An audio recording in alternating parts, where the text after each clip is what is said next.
The envelope had been sitting on my kitchen counter for 3 days. I kept walking past it. Getting coffee in the morning, I'd see it. Coming home from work, I'd see it. I told myself I was waiting for the right moment, but honestly, I think I already knew what was inside, and I wasn't ready for what knowing it would do to me. My name is on that envelope, and the return address is from an attorney's office in Shreveport, Louisiana, the city where my grandmother spent the last 41 years of her life, and where my mother has lived since before I was born. Let me back up. I'm 32 years old. I have a decent apartment in Atlanta, a job I actually like, and a life I built almost entirely on my own. I say almost, because my grandmother helped. Not with money, she didn't have a lot of that. But she was the one who drove 3 hours each way to watch me walk across the stage when I graduated from college. She was the one who called every Sunday at 7 p.m. No exceptions, until I started looking forward to 7 p.m. on Sundays the way other people look forward to Friday nights. She was mine, and I was hers, and we both knew it even when we didn't say it out loud. My mother is a different story. I've tried over the years to find the right word for what my mother is. Not cruel. She's never been outright cruel. Not absent. She was physically present for most of my childhood. The word I keep coming back to is transactional. Everything with her has a price. Favors come with debts. Love comes with conditions written in fine print you don't discover until you've already signed. Growing up, I watched her do it to everyone. To my father, before he left. To her friends, one by one, until she didn't have many left. To me, the one person she never seemed to do it to was my younger brother, Dion. Dion is 28. He's charming in that effortless way that some people are just born into, the kind of charming that makes you forgive things you probably shouldn't. My mother has been forgiving Dion since he was old enough to need forgiving. He dropped out of 2 colleges. She paid for both.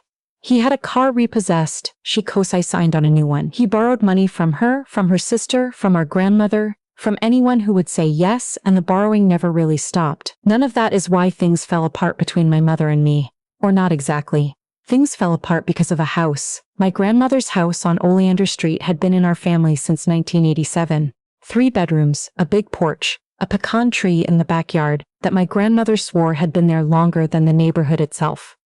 It wasn't worth a fortune by any measure, but in that part of Shreveport, in a neighborhood that had been quietly appreciating for the last decade, it was worth something. Real something. My grandmother was 79 when her health started to slip. She had a small stroke in the spring, recovered most of the way, but we could all see the shape of things changing. She started talking about the house. She'd mention it in our Sunday calls, circling around it in that careful way she had when something was weighing on her. One Sunday in October, she just came out and said it. I want that house to go to you when I'm gone. I told her not to talk like that. I'm not being morbid, she said. I'm being practical. You're the one who has her head on straight. That house needs to go to someone who'll do something good with it. I already talked to a lawyer. I didn't push her on the details. I should have, but at the time I was more focused on the fact that she was talking about dying, and I wasn't ready for that conversation in any form. She passed in January. Quietly, in her own bed, which is what she'd always said she wanted. The grief was its own thing. I'm not going to try to describe all of it here. I'll just say that the Sunday after she died, at 7 p.m., my phone didn't ring, and I sat in my kitchen and cried harder than I had since I was a child. I flew to Shreveport for the funeral. My mother was there, and Dion was there, and various cousins and church friends, and the whole thing had the particular texture of grief mixed with logistics that any family knows after a loss. We were okay, mostly. We were holding it together. It wasn't until the 3rd day that my mother brought up the house. We were sitting in my grandmother's kitchen, the same kitchen where I'd learned to make biscuits, where I'd done homework at the table by the window, where my grandmother had kept a small ceramic rooster on the windowsill for as long as I could remember. The rooster was still there. I kept looking at it. My mother said, "We need to talk about what happens with the property." I said, "Okay." She said, "Your grandmother talked to me about this before she passed. She wanted the house handled practically. Dion has been having a hard time, and the house could really stabilize him. Give him somewhere to get his footing." I looked at her. "Mama," I said. "She told me she was leaving the house to me. She talked to a lawyer." My mother's expression did something complicated. "Well," she said, "you have your apartment in Atlanta. You have your career. You don't need a house in Shreveport. That's not really the point. I'm just saying what's practical." "She told me she talked to a lawyer," I said again. "Specifically." My mother looked away. "We'll figure it out." That phrase, "we'll figure it out," has a particular meaning in my family. It means, I've already figured it out and what I figured is not what you want. I didn't push further that day. I went back to my grandmother's guest room, the one with the quilt that still smelled faintly like her, and I lay there in the dark and thought about what I actually knew versus what I'd assumed. What I knew, my grandmother had said she talked to a lawyer. What I assumed, that meant there was a will, and the will said what she'd told me it said. What I didn't know, whether any of that had been properly documented, signed, filed, or whether my mother already knew something I didn't. I called my own lawyer the next morning. Her name is Tanya, and she's been my attorney since I bought my car and needed someone to look over a dispute with the dealership. She's not an estate lawyer specifically, but she knew enough to tell me what questions to ask and where to look. First thing, Tanya said, find out if there's a recorded deed transfer or a will filed with the parish court. In Louisiana, things work a little differently. They use civil law, not common law, so the process isn't identical to most other states. But if your grandmother worked with an attorney, there should be a paper trail. I spent that day quietly. I helped my mother sort through some of my grandmother's clothes. I ate the food that neighbors kept bringing. I watched Dion laugh too loudly at something on his phone and thought about how he hadn't cried once at the funeral, at least not that I'd seen. That evening, I found my grandmother's address book. Actual paper, small and blue, filled with her handwriting. And in the back, behind a pocket where she kept old birthday cards, I found a card from an attorney. Kenneth Arsenault, Estate Planning, Shreveport. I called first thing the next morning. His assistant confirmed that yes, my grandmother had been a client, and yes, there was a matter of her estate that needed to be discussed with the named beneficiaries. She said they'd be in touch. She used the plural, beneficiaries. My heart did something strange when she said that. My mother was in the next room when I made that call. I don't think she heard, but when I came out of the bedroom, she was standing in the hallway in a way that felt less like coincidence and more like waiting. Morning, I said. Morning, she said. We looked at each other for a moment longer than was natural. I was thinking, my mother said, that we should probably handle all this estate stuff as a family. Together, no outside involvement making things complicated. I already made a call, I said. Something moved across her face. Not anger, not quite. Like she was adjusting to new information and deciding, in real time, what her next move was. To who? She said. Grandmother's attorney. Silence. She had an attorney, my mother said, and it wasn't quite a question. She did. My mother turned and went back to the kitchen. I heard her put the kettle on. I heard the small sounds of her moving things around on the counter, the way she does when she's thinking. I stood in the hallway and let her think. The attorney's office called back 2 days later and asked me to come in. My mother asked to come. I said yes, because saying no would have been its own kind of declaration, and I wasn't ready for that yet. Dion came too. We drove to a low brick office building off Uri Drive, and we sat in chairs across from Mr. Arsenault, who was a small man with careful hands and the particular manner of someone who has delivered difficult news many times and knows how to do it without drama. He read the will. My grandmother had divided her estate simply. A small savings account, to be split between her 2 daughters, my mother and my aunt in Houston, her personal belongings, to be distributed among family as we saw fit, and the house on Oleander Street, the deed, the property, everything, to me. It was notarized, it was filed. It had been filed 6 months before she died, when she was still healthy enough to drive herself to that office and sign her name without hesitation. The room was quiet when he finished. I didn't look at my mother. I looked at my hands. Dion said, so she left it to her? He sounded genuinely confused, the way he sounds when things don't make sense to him, which is usually when they don't go his way. Mr. Arsenault said that was correct. My mother said nothing. I finally looked at her. She was sitting very straight, the way she sits when she is not going to let anyone see what she's feeling. Her hands were folded in her lap. She was looking at the middle distance somewhere above Mr. Arsenault's left shoulder. On the drive back, she didn't speak. Dion made 1 or 2 attempts at conversation and gave up. I watched the city go by outside the window and felt something I couldn't immediately name. Not quite relief, not quite sadness. Something in between. We got back to the house. My grandmother's house. My house technically, though it didn't feel like anything yet. Dion went straight to his phone. My mother went to the kitchen. I stood in the front room and looked at things. The furniture, the photographs on the shelf, the ceramic rooster that I'd moved here from the kitchen the day before, because I couldn't stand looking at it in a room that didn't have her in it anymore. My mother came out of the kitchen about 20 minutes later. She stood in the doorway. She said, I need you to think carefully about what you're going to do. I said, what do you mean? Dion doesn't have anywhere stable right now, you know that. You have your apartment. You have your life in Atlanta. You don't need a house in Shreveport. She left it to me, Mama. I know what the paper says. It's not just a paper. She went to an attorney. She made a decision. Mothers make a lot of decisions, she said, that don't always account for everything. I looked at her. She accounted for exactly what she wanted to account for. You could sign it over, just until he gets settled. Or we could sell it and split the proceeds. She didn't want it sold. She told me that. She told you a lot of things.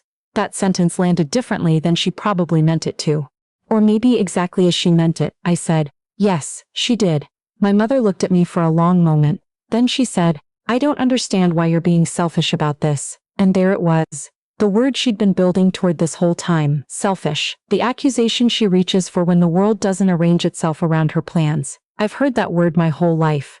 When I didn't want to babysit Dion so she could go out. When I chose a college out of state. When I didn't come home for a particular Christmas because flights were too expensive and I was saving for a deposit on my apartment. Selfish, selfish, selfish. It's her sharpest tool and she knows how to use it. Something shifted in me when she said it this time, not anger.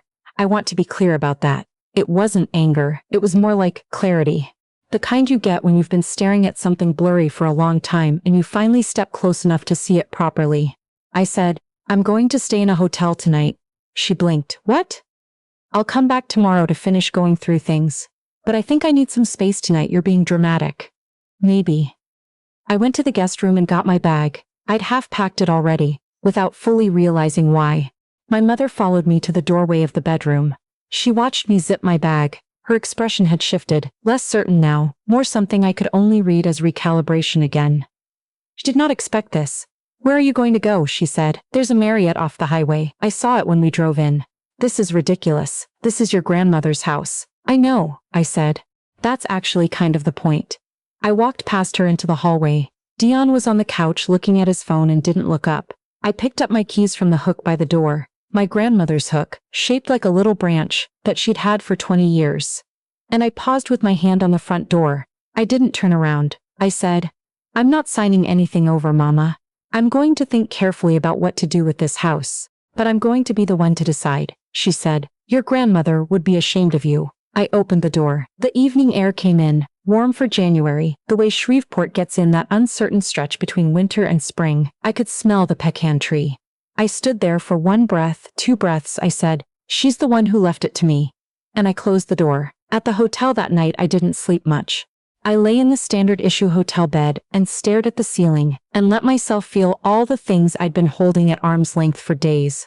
Grief, exhaustion, a complicated guilt that I had to keep examining and re-examining to figure out whether it was real or just something my mother had installed in me so long ago that I couldn't tell the difference anymore. I called my aunt in Houston, my grandmother's other daughter, the one who'd always been the quieter of the two, the one who sent cards on actual birthdays and called just to say hello. She'd been at the funeral. We'd hugged. We hadn't really talked. She picked up on the second ring. When I told her what had happened, she was quiet for a moment. Then she said, your grandmother told me about the house. Months ago. Did she tell my mother? Another pause. Your grandmother tried to talk to her about it. About fairness, I guess. About the fact that your brother had been given a lot over the years, and you hadn't been given much. Your mother did not take it well. How not well? They didn't speak for about 6 weeks. My grandmother had spent 6 weeks not speaking to her daughter and she'd never said a word to me about it. She'd kept calling every Sunday at 7 p.m. She'd kept asking about my job, my friends, the small details of my life. She'd carried that weight and never let it touch me. I cried on the phone my aunt for about 20 minutes. She didn't try to fix it. She just stayed on the line and said, I know, at the right times. And that was exactly what I needed. Before we hung up, she said, what are you going to do with the house? I don't know yet, I said. Whatever you do, she said. Do it for the right reasons. Not to prove something, not to punish anyone. Do it because it's what's right for you. I thought about that for a long time after we hung up. I went back to the house the next morning. My mother was in the kitchen when I came in. Dion was still asleep. The house was quiet in that particular morning quiet way, light coming through the curtains the way it always had. My mother looked up when I walked in. She looked tired. I realized she probably hadn't slept much either. I poured myself coffee from the pot she'd already made. My grandmother's coffee maker, One of those old drip machines that she'd had for 15 years and refused to replace. I sat down across from my mother at the table. We sat there for a minute without saying anything. Then she said, "I shouldn't have said what I said about your grandmother being ashamed." It was as close to an apology as she gets. I know her well enough to know that. "No," I said. "You shouldn't have, She stopped. Started again. "I worry about your brother. I know how that looks. I know what it must seem like, from where you're standing. But I'm his mother and I worry. I know you do. He doesn't have what you have. He's never had your—" She searched for the word. "Your steadiness. I know, Mama. So when she left the house to you, she left it to me," I said quietly. "Because she knew I'd take care of it. That's what she said to me on the phone. She said she wanted it to go to someone who'd do something good with it." I paused. She wasn't wrong to think that Dion might not. My mother looked at her coffee cup. She didn't argue. "I'm not selling it," I said. "I've been thinking about it, and I'm not selling it. I might rent it out eventually, if I can find the right person. Or I might move back here someday. I don't know yet. But I'm not making any big decisions in the first month after she died. And I'm not making any decisions under pressure." My mother nodded, very slightly. "And I need you to hear this," I said. "What you did trying to redirect the house before we even knew what the will said. That wasn't okay. And the things you said last night weren't okay." She looked at me. "I'm not saying this to punish you," I said. "I'm saying it because if we're going to have a relationship going forward, a real one, you have to know that I'm not going to pretend things are fine when they aren't. Not anymore." She was quiet for a long moment. The refrigerator hummed. Outside, a car passed on the street. "You're just like her," my mother finally said. I thought she meant it as a criticism, but her voice had done something unexpected when she said it. Softened, somehow. Like she was arriving at something despite herself. "Yeah," I said. "I know.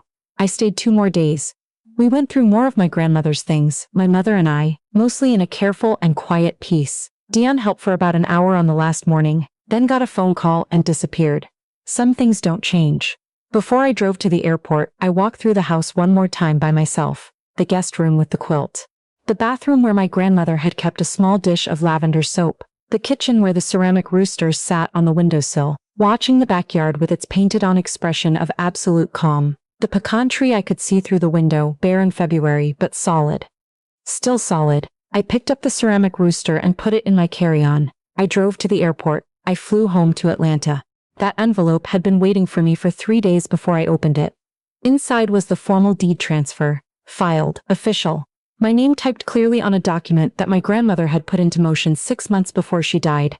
I set it on the kitchen counter and looked at it for a long time. I thought about what my aunt said. Do it for the right reasons. Not to prove something. Not to punish anyone. I thought about my grandmother calling every Sunday at 7 p.m. I thought about her driving 3 hours each way to watch me graduate. I thought about 6 weeks of silence she carried alone, so I wouldn't have to carry it with her. I thought about what she said the last time we talked about the house. I want it to go to someone who'll do something good with it. I have a plan now. It's still taking shape, but it's mine. I'm going to spend the next year figuring out what the right thing to do is. Not the thing that satisfies someone else. Not the thing that proves I'm not selfish. Not the thing that would make my mother stop worrying about Dion. The thing that honors her. I put the deed in a folder in my desk drawer. I put the ceramic rooster on my kitchen windowsill, where I can see it every morning when I make coffee. She gave me the house. But what she actually gave me, what she'd been giving me my whole life, slowly, steadily, without making a show of it, was the knowledge that I was worth something, that I deserved to take up space, that love doesn't have to come with a price tag attached, and that the people who make you feel otherwise aren't people you owe yourself to. I never wanted a house in Shreveport. I wanted to know she believed in me. She did. She put it in writing.